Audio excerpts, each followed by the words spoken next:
विचारधारा में बिलीव करते हैं, जिन लोगों को संविधान की कदर है, जिन लोगों को लगता है कि देश संविधान से चलेगा, किसी की तानाशाही से नहीं चलेगा, ऐसे सैकड़ों युवा आज आम आदमी पार्टी के साथ जुड़ रहे हैं। इन लोगों ने अपने सामाजिक जीवन में बहुत योगदान दिया है। इन लोगों ने बहुत सारे सामाजिक कार्यों में योगदान दिया है और बहुत सारे संगठनों का नेतृत्व करते हैं। आज ये सारे साथी आम आदमी पार्टी ज्वाइन कर रहे हैं। हम इन सब का आम आदमी पार्टी में बहुत बहुत स्वागत करते हैं। मेरे साथ आज प्रेस कॉन्फ्रेंस में BK कौशिक जी जो प्रदेश उपाध्यक्ष हैं वो मौजूद हैं। मेरे साथ आज अनिल जी मौजूद हैं जो उपाध्यक्ष हैं प्रदेश के, अनिल रंगा जी, रंजीत उत्पल जी जो जिला अध्यक्ष हैं वो मौजूद हैं, और राजरूप मौर्य जी मेरे साथ आज प्रेस कॉन्फ्रेंस में मौजूद हैं। सबकी मौजूदगी में एक एक करके इन सभी साथियों को हम ज्वाइन कराएंगे। सोहेल सढोरा जी के नेतृत्व में ये पूरी टीम आज ज्वाइन कर रही है आम आदमी पार्टी को। पूर्व उपाध्यक्ष अंबेडकर युवा मंच हरियाणा प्रदेश और भाईचारा एकता मंच, ये इन सामाजिक मंचों के माध्यम से जो गरीब तबका है समाज का, उसमें बहुत सारे काम करते रहे हैं और इनकी ज्वाइनिंग आज आम आदमी पार्टी में होने जा रही है। मैं अपने सहयोगी अनिल रंगा जी से निवेदन करूंगा कि वो एक एक करके ये नाम पढ़ते जाएंगे और साथ साथ में हम इन साथियों की ज्वाइनिंग कराते जाएंगे। आप शुरू से पढ़ लीजिए, पीछे कर लो शेयर, सारे सब लोग पीछे कर लो, आगे से आ जाओ एक एक करके, जिस जिसका नाम लेना वो एक एक साथी आ जाए। दे दो पढ़ने इधर सारे पीछे कर लो, अब उधर से आ जाओ एक एक करके। सबसे पहले सोहेल सढोरा जी। ये लाइट ना शेड सोहेल सढोरा जी पूर्व उपाध्यक्ष अंबेडकर युवा मंच हरियाणा, किसान मजदूर कांग्रेस कमेटी के सदस्य। इनके साथ राहुल मंगलाई जी, सीनियर कार्यकर्ता अंबेडकर युवा मंच। बहुत बहुत स्वागत। श्री अश्वनी नारायणगढ़ जी, संदीप बरवाल जी, श्री राजेश नारायणगढ़ जी, गुलशन बिंजलपुर जी, जसबीर सिंह जी, राहुल सढोरा जी, श्री रवि मथानिया जी, आते जाओ एक एक करके। बहुत बहुत स्वागत है आप सबका, बहुत बहुत स्वागत। श्री अमन संबालखा जी, आगे बढ़ते रहे। नवीन जी, सीनियर कार्यकर्ता अंबेडकर युवा मंच। श्री संदीप संबालखा जी, बहुत बहुत स्वागत। मनीष बाल छप्पर जी, विक्रम धनानी जी,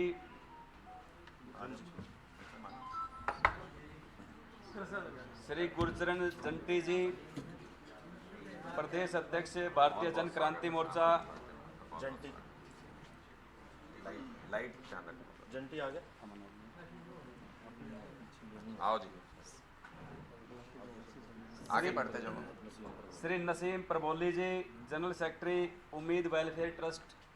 नसीम जी आ जाओ, आ जाओ।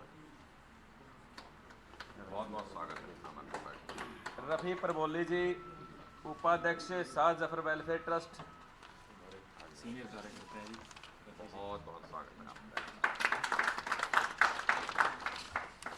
समी संग्रानी जी, शम्मी इनाम चांचक जी, बाहरी मसाला नाजिम नवागांव जी, बाहर खड़े हैं। तसव्वर इस्माइलपुर जी, जो साथी बाहर है ना उनको अंदर बुला लो। अब्दुल सत्तार जी, नाजिम गदौली जी, नाजिम अकरम इस्माइलपुर जी, आजा मेरे दोस्त, फिरोज इस्माइलपुर जी, बहुत बहुत स्वागत, बहुत बहुत स्वागत। जो साथी बाहर है उनको फिरोज इस्माइल जी, पूर्व पदाधिकारी इंडियन नेशनल लोकदल मोइन अंसारी जी, जो साथी बाहर रह गए ना उनको अंदर भेज दो। जुल्फान कोटला जी, आ जाओ आ जाओ। अब्दुल रहमान नागल जी, बहुत बहुत इलियास जैतपुर जी, कुर्बान जी, भाईचारा एकता हरियाणा मंच,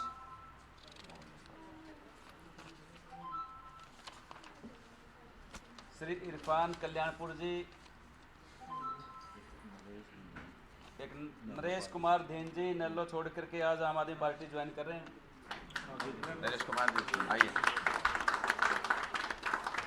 बहुत बहुत स्वागत है आपका हमारी पार्टी, बहुत बहुत स्वागत है। नसीम जी भी जो नल्ले से हैं और हाँ। रफी भी नल्ले से हैं। ठीक, बहुत बढ़िया। आ जाओ बाकी साथी जो रह गए हैं, आ जाओ। हाँ जी, इधर से बुला लो, इधर से बुलाते रहो, चलते जाओ, इधर से बुलाते रहो, आ जाओ। बहुत बहुत स्वागत। रोहित आ जाओ।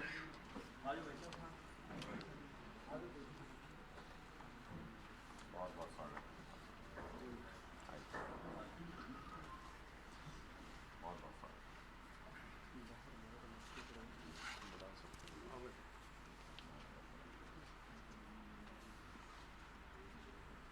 जो साथी बाहर खड़े रह गए ना, जिनके नाम बोल रहे हैं, बुला लो एक बार।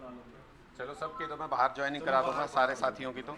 जो साथी आज रह ये सारे साथी हमारी टीम का हिस्सा बन रहे हैं। जी हम ये चाहते थे, इसलिए ये पार्टी यही कर सकती है, इसलिए हमें मैं सोहेल से ही वो निवेदन करूंगा कि वो ये बताएं कि आम आदमी पार्टी के साथ आज सोहेल क्यों जुड़ रहे हैं और बच्चों की शिक्षा के लिए, गरीबों की शिक्षा के लिए ये अपने अपने संगठनों में रहते हुए, कुछ साथी इसमें से बसपा में रहे हैं, कुछ साथी इसमें से इनेलो में रहे हैं, कुछ सामाजिक संगठनों में काम करते रहे हैं और अपने इलाके में ज़बरदस्त पकड़ रखते हैं। ग्रास रूट लेवल पे इन्होंने सामाजिक उत्थान के लिए काम किया है।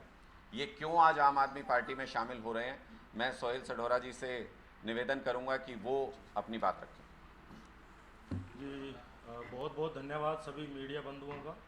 और आज हम धन्यवाद करते हैं हमारे बीच में जो हमारे सीनियर साथी, हमारे नेता हरियाणा के भाई अनुराग डांडा जी, साथ में अनिल रंगा जी, अनिल पंजेट्टा जी, जिन्होंने हमें मार्गदर्शन किया समय समय पर। पहले भाई अनिल रंगा जी बसपा में जब थे, इन्होंने समय समय पर हमारा मार्गदर्शन किया और आज भी कहीं समाज के लिए जरूरत पड़ती है तब भी हमारा मार्गदर्शन करते रहते हैं। लगातार समाज के बीच में जो एट्रोसिटी बढ़ रही है, जो देश के हालात हो गए हैं, एक तानाशाही की तरफ जो ये देश चल दिया है, फांसीवाद की तरफ ये देश चल दिया है, उस चीज़ को देखते हुए हम एक सामाजिक कार्यकर्ता के रूप में बड़े चिंतित थे और इस चिंता को इतना अंदर झेल रहे थे कि अब वो समय आ चुका था कि इस देश की तानाशाही सरकार के खिलाफ खड़ा हुआ जाए। और इस देश के अंदर जब तानाशाही सरकार के खिलाफ खड़ा होने की बारी आती है तो हमने सभी तरफ नज़र घुमाई, सभी तरफ देखा, देश की सभी पार्टियों की तरफ देखा, तो देश की सभी पार्टियों में से हमें एक ही मात्र पार्टी ऐसी दिखी जो आज देश के अंदर देश के मुद्दों के ऊपर काम कर रही है। देश के अंदर जो जाति और धर्म से ऊपर उठकर देश के अंदर जो ये जो जहर फैलाने का जो काम करते हैं हिंदुत्व के नाम पे, इससे ऊपर उठकर जो मानवता के लिए काम करने वाली पार्टी है, जो देश के अंदर शिक्षा के लिए, रोजगार के लिए, स्वास्थ्य के लिए जो काम कर रही है, आज उस पार्टी के साथ हम लोग जुड़ने का काम कर रहे हैं। और सभी साथियों ने जो हमारी टीम, आज ये 40 साथियों की जो टीम है, जो लगभग 7 से 8 सामाजिक संगठन हैं, अलग अलग राजनीतिक पार्टियों से लोग हैं, इन सभी लोगों ने जब हमारी टीम ने एक डिस्कशन किया तो डिस्कशन के अंदर ये पार्टी बड़ा मंथन करके सामने निकल के आई कि आज देश के अंदर अगर कोई पार्टी ईमानदारी से देश के हित में काम कर रही है तो वो आम आदमी पार्टी है। तो आज हमारा आज जो आस्था सभी साथियों की बनी है, आज यहाँ पर बहुत से हम कम साथी पहुँचे हैं। यहाँ पे बहुत से साथी हमारे जो सर से बात हुई थी कि बहुत से साथियों के भी ज्वाइनिंग रहनी जो बाकी है वो हम हरियाणा के किसी, जैसे हमारा अम्बाला या यमुनानगर, किसी भी जगह वो करवाएंगे बाद में। तो आज हमारे सभी साथियों के मिलके हमने कुछ मुद्दे लिखे थे, इस देश के अंदर हम क्या विचारधारा रखते हैं, और जब आम आदमी पार्टी सरकार के अंदर, सत्ता के अंदर, हरियाणा के अंदर आएगी और इस देश के अंदर आएगी तो हम उनसे क्या डिमांड करते हैं। हमारा जो उद्देश्य है, देश में स्वतंत्रता, समानता, बंधुत्व, धर्मनिरपेक्षता पर आधारित लोकतांत्रिक प्रणाली को प्रोत्साहित किया जाए, समाज में सामाजिक भाईचारा, सांप्रदायिक सद्भाव, सामाजिक न्याय, लैंगिक संवेदनशीलता की स्थापना की जाए, जाति, धर्म, लिंग, संप्रदाय, क्षेत्र के आधार पर जो गैर बराबरी है, भेदभाव है, अविश्वास है, उसको समाप्त किया जाए। अनुसूचित जातियों, जनजातियों, पिछड़ों, अल्पसंख्यक वर्गों सहित देश के प्रत्येक नागरिक के लिए आर्थिक, राजनीतिक व सामाजिक न्याय सुनिश्चित किया जाए। प्रगतिशील समाज सुधारकों, महापुरुषों, संतों के जीवन आदर्शों और कार्यों के माध्यम से सांझी संस्कृति विरासत का मानवतावाद और वैज्ञानिक चेतना के साथ प्रचार प्रसार किया जाए। शिक्षा के अंदर हमारी क्या सोच है, एक मिनट सर। हाँ, शिक्षा के अंदर हमारी क्या सोच है? शिक्षा के अंदर इस देश के अंदर अगर कोई पार्टी कार्य कर रही है तो आम आदमी पार्टी है, लेकिन हम उसके अंदर अपनी हम साथियों ने कुछ डिमांड्स लिखी हैं। हर स्तर पर प्राथमिक स्कूल से लेकर उच्च शिक्षा तक जो सभी बच्चों के लिए, सभी वर्ग के लिए शिक्षा फ्री होनी चाहिए। राज्य के अंदर शैक्षिक सामग्री, पढ़ाई के स्तर का समान जो है वो नीति होनी चाहिए ताकि सभी वर्गों को आगे बढ़ने का मौका मिले। भाजपा द्वारा जो नई शिक्षा नीति 2020 बनाई गई है उसको तुरंत रद्द किया जाए और वैज्ञानिक और संवैधानिक मूल्यों पर आधारित देश के अंदर नई शिक्षा नीति को तैयार किया जाए जिसमें देश में अच्छे नागरिक और लोकतंत्र का विकास हो सके। हर तहसील और ब्लॉक के अंदर लगभग 300 सीटर और हर गांव और कस्बे के अंदर लगभग 50 से 100 सीटर एक डिजिटल लाइब्रेरी की स्थापना की जाए। सरकारी स्कूलों पर विशेष ध्यान देकर उनको प्राइवेट स्कूलों से बेहतर बनाने की कोशिश की जाए, जो लगातार आम आदमी पार्टी दिल्ली के अंदर और पंजाब के अंदर कर रही है। अगर हरियाणा के अंदर अगर आम आदमी की सरकार जैसे आएगी तो आज देश के अंदर आम आदमी पार्टी जो है वो लड़ रही है। आने वाले समय में जब हरियाणा के अंदर आएगी तो हरियाणा के अंदर हम चाहते हैं कि उसी प्रकार से ईमानदारी से यहाँ पे काम किया जाए। और छात्र छात्राओं के लिए स्कूल और कॉलेज के लिए बसों की सुविधा छात्रों को पुनः बहाल किया जाए और किसानों के लिए मोटे मोटे मुद्दे।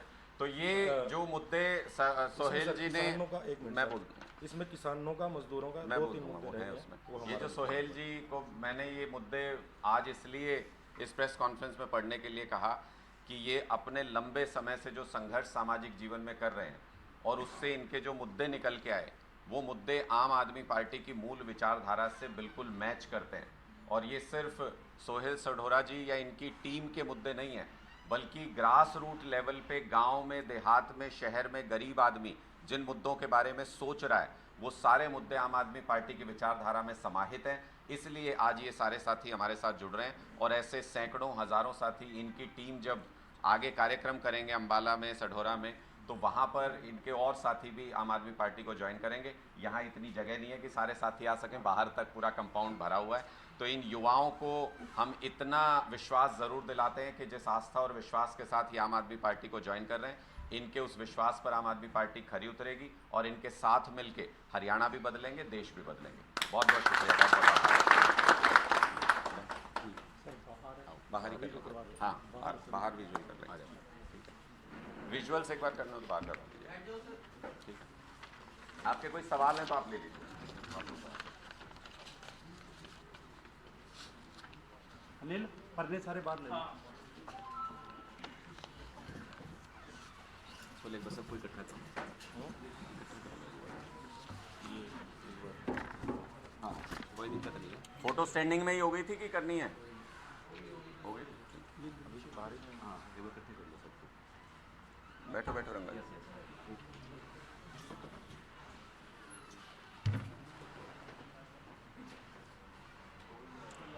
आप लोगों के कोई सवाल हैं तो आप पूछ सकते हैं। चुनाव प्रचार चल रहा है और अब आपके सहयोगी दल ने उम्मीदवार उतार दिए मैदान में, जरा आप इस तरीके का समीकरण हरियाणा में इस बार 2024 के लोकसभा चुनाव में देखते हैं। हालांकि अभी भी एक सीट पर प्रत्याशी की घोषणा बाकी है आपके जो सहयोगी दल है उसमें, लेकिन क्या समीकरण देखते हैं? देखिए, हमने पहले ही बहुत स्पष्ट तौर पे कहा था कि भारतीय जनता पार्टी के खिलाफ ज़बरदस्त गुस्सा और नाराज़गी पूरे हरियाणा के अंदर है। हमारे सहयोगी दल ने कैंडिडेट्स अनाउंस भी नहीं किए थे, उससे पहले ये नज़र आ रहा था कि इस बार मुकाबले में भारतीय जनता पार्टी बुरी तरह हार रही है। और इंडिया गठबंधन के कैंडिडेट्स अनाउंस होने के बाद अब तो स्थिति पूरी तरह स्पष्ट है कि भारतीय जनता पार्टी हरियाणा के अंदर बुरी तरह से हार रही है। और हरियाणा के इतिहास में इस तरह की हार, इस तरह का रिजेक्शन शायद ही पहले किसी दल को मिला हो। जैसा हश्र भारतीय जनता पार्टी का इस बार होने जा रहा है, ना उनके कार्यक्रम लोग करवा रहे हैं, ना उनका स्वागत गांव के अंदर हो रहा है। और 10 के 10 लोकसभा सीटों पर भारतीय जनता पार्टी को इस बार जमानत बचानी मुश्किल होगी, इस कदर उनका विरोध हर जाति, हर समाज, हर वर्ग के अंदर उनका विरोध है। ये आज की वस्तुस्थिति हरियाणा के अंदर। सर, ये कुरुक्षेत्र लोकसभा से आप मिलकर लड़ रहे हैं, लेकिन कुरुक्षेत्र में आने वाले दिनों में कोई बड़ा कार्यक्रम जिसमें कांग्रेस के तमाम नेता और आम आदमी पार्टी के बड़े नेता मंच पर हो, इस तरह की कोई रैली की या कोई कार्यक्रम बना है? देखिए, 2 तारीख को नॉमिनेशन कर रहे हैं, तो उसमें सारे सीनियर लीडर्स मौजूद होंगे। उसमें डॉक्टर सुशील गुप्ता जी का नॉमिनेशन कराने के लिए सब सीनियर लीडर्स पहुंचेंगे, हमारी पार्टी के भी और कांग्रेस पार्टी के भी। कांग्रेस की तरफ से लॉस होगा, इसकी कोई कंफर्मेशन? बहुत जल्द इसकी कंफर्मेशन भी आपको देंगे, लेकिन टॉप मोस्ट लीडर्स दोनों पार्टियों से मौजूद रहेंगे, ऐसा अभी तक एक योजना बनाई जा रही है। और कल इसका फॉर्मल अनाउंसमेंट कि कौन कौन लोग मौजूद होंगे और किस तरीके से प्रोसेशन कैसे होगा और नॉमिनेशन कैसे होगा, उसकी सारी जानकारी मीडिया के साथ कल साझा करेंगे। बाकी 9 लोकसभा है वो कुरुक्षेत्र को छोड़कर सर, वहाँ आम आदमी पार्टी का कार्यकर्ता, आम आदमी पार्टी के नेता जो है वो आपके सहयोगी दल के साथ मिलकर कांग्रेस को लेकर हम पूरी तरह से इंडिया गठबंधन के प्रति प्रतिबद्ध हैं और हमने शुरू से ये कहा है कि हमारा टारगेट कोई एक लोकसभा सीट जीतना नहीं है। हमारा टारगेट 10 की 10 लोकसभा सीटों पर भारतीय जनता पार्टी को बुरी तरह हरा करके बोरिया बिस्तरा समेट के भेजना है। इसलिए हर लोकसभा पर हम उम्मीदवार अनाउंस होने का इंतज़ार कर रहे थे।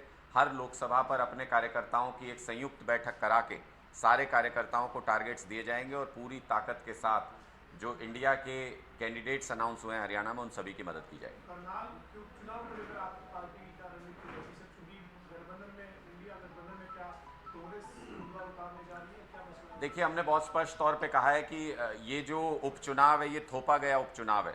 ये इसका कोई कानूनी स्टेटस के हिसाब से ये चुनाव फिट नहीं बैठता है। और जो चुनाव आयोग ने जिस तरीके से इस केस को प्रेजेंट किया है उसके आधार पे कोर्ट ने कुछ निर्णय ज़रूर किया है, लेकिन हम इस बात से बिल्कुल सहमत नहीं है कि 3 महीने के लिए विधानसभा चुनाव कराया जा सकता है। ये हमारे तय कानूनों नियमों के खिलाफ है। आम आदमी पार्टी इस वक्त लोकसभा चुनाव पे पूरी तरह से कंसंट्रेट कर रही है, इसलिए करनाल उपचुनाव के बारे में आम आदमी पार्टी अभी कोई फैसला नहीं ले रही है। आम आदमी पार्टी वहाँ पर न्यूट्रल स्थिति में रहेगी, क्योंकि अभी हम पूरा कंसंट्रेशन अपने लोकसभा चुनाव पर कर रहे हैं। आम आदमी पार्टी अभी लोकसभा चुनाव पर कंसंट्रेट कर रही है, इसलिए करनाल विधानसभा उपचुनाव के बारे में हमारी कोई राय नहीं है अभी। सर, मिसेस केजरीवाल भी कुरुक्षेत्र दौरे पे या बाकी कांग्रेस के प्रचार के लिए हरियाणा में आएंगे? जी बिल्कुल आएंगे। सुनीता केजरीवाल जी, बहुत जल्दी उनका शेड्यूल अनाउंस होने वाला है। सुनीता केजरीवाल जी भी आएंगी, संजय सिंह जी भी आएंगे प्रचार करने के लिए, भगवंत मान जी के भी आगे के कार्यक्रम लगेंगे। सारी जो टॉप मोस्ट लीडरशिप है, आम आदमी पार्टी पूरी ताकत के साथ कुरुक्षेत्र लोकसभा चुनाव लड़ रही है और पूरी ताकत झोंकेंगे।